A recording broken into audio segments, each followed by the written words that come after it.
ஆண்டவர் இயேசு கிறிஸ்துவில் பிரியமான சகோதர சகோதரிகளே, கிறிஸ்துவின் சமாதானம் உங்களோடு இருப்பதாக. தவக்காலத்தினுடைய முதல் ஞாயிறு இயேசுவினுடைய சோதனைகளை என்று இறைவாசகம் நமக்கு முன் படம் பிடித்து காட்டுகிறது. ஆண்டவரை சோதிக்கிறது பசாசு, கல்லை அப்பமாக்கும்படி கேட்கிறது. எருசலேம் ஆலயத்திற்கு மேல் சென்று தன்னை அங்கிருந்து குதிக்குமாறு கேட்கிறது.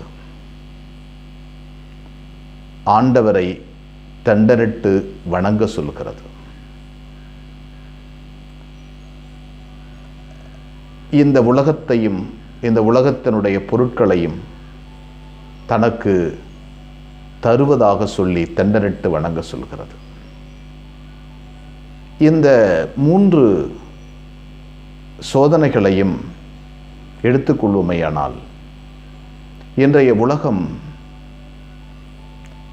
மதத்தையும் மதத்தை சார்ந்த விஷயங்களையும் எடுத்துக்கொள்கின்ற விதத்தையை நாம் பார்க்கிறோம். மதத்தை உணவு கொடுக்கின்ற ஒரு இடமாகவும், மதத்தை அரசியல் செய்கின்ற ஒரு இடமாகவும், மதத்தை பல்வேறு நிலைகளிலே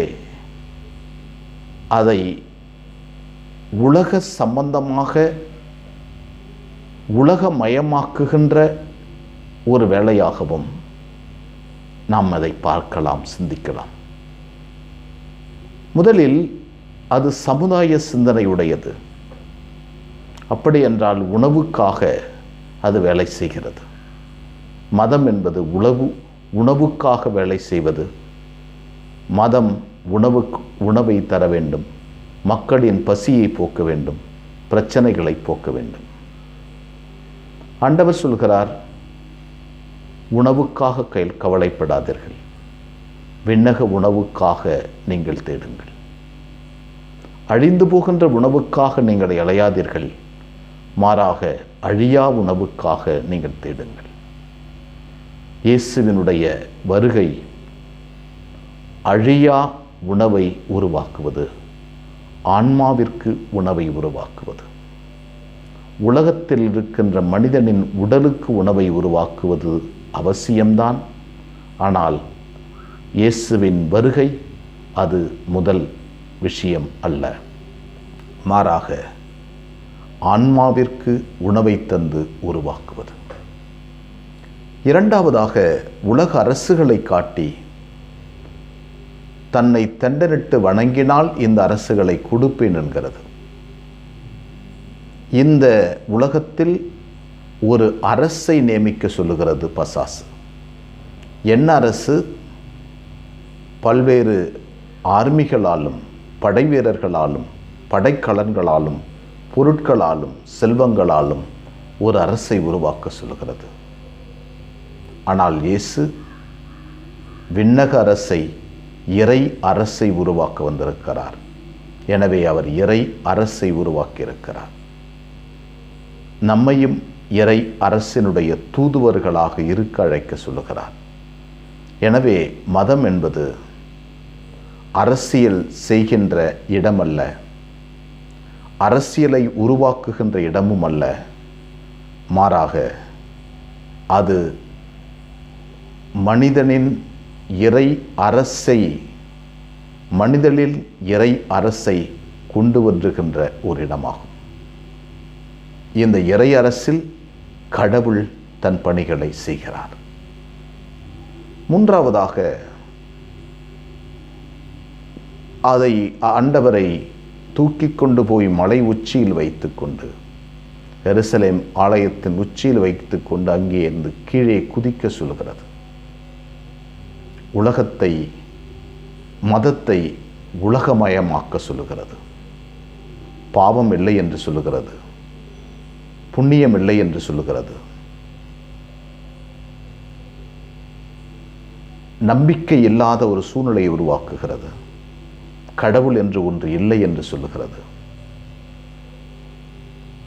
கடவுள் மனிதர்கள் எல்லாம் ஏமாற்றுக்காரர்கள் என்று சொல்கிறது. கடவுள் என்ற ஒரு பொருள் இல்லை, வாழவே இல்லை என்று சொல்லுகிறது. எனவே இந்த மதத்தை, இயேசு உருவாக்குகின்ற இந்த மதம் முழுமையாக உலகம் சார்ந்ததாக இருக்க வேண்டும். நம்பிக்கையற்ற ஒரு உலகம். கடவுள் எங்கேயோ அமர்ந்து பார்த்து கொண்டிருக்கிறார். எல்லா விஷயத்தையும் நாம் தான் எல்லாவற்றையும் செய்து கொள்ள வேண்டும் என்று உருவாக்குகின்ற ஒரு மதம். உலகம் சம்பந்தமாக இருக்கின்ற ஒரு மதம். ஆண்டவர் இதையும் விரட்டி அடித்துவிட்டு கடவுள் வாழ்கிறார், உங்கள் ஒவ்வொருவருடைய உள்ளத்திலும் வாழ்கிறார், ஆன்மாவினுடைய அரசராய் விற்றிருக்கிறார். பாவம், புண்ணியம், சமாதானம், புனித வாழ்வு எல்லாமே இருக்கிறது. கடவுள் வாழ்கிறார் என்ற புதிய வாழ்வை உருவாக்குகிறார். இந்த சோதனைகள் ஆண்டவரின் வாழ்க்கை முழுவதும் வந்தது. மனிதர்கள் வழியாய், ஆட்கள் வழியாய், இடங்கள் வழியாய் தொடர்ந்து வந்து கொண்டே இருந்தது. இன்று மனிதன் கேட்கிறான், தலையை அசைத்து நீர் கடவுளின் மகனானால் இறங்கி வா என்கிறான். அன்புக்குரிய சகோதர சகோதரிகளே, நாமும் கடவுளை இப்படியெல்லாம் சோதிக்கின்றோமா?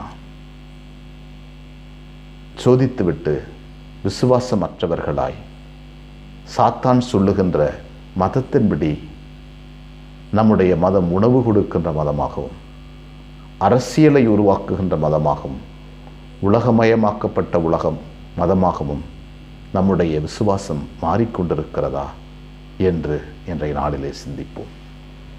எங்களை நேசிக்கின்ற விண்ணக தந்தையை போற்றுகிறோம். அற்புதமான நாளுக்காக நன்றி சொல்கிறோம். நீர் கொடுத்த வல்லமைக்கு நன்றி, ஆற்றலுக்கு நன்றி ஆண்டவரே. நீர் எங்களோடு வாழ்கிறீர். உமது பிரசன்னம் எங்களோடு இருக்கிறது.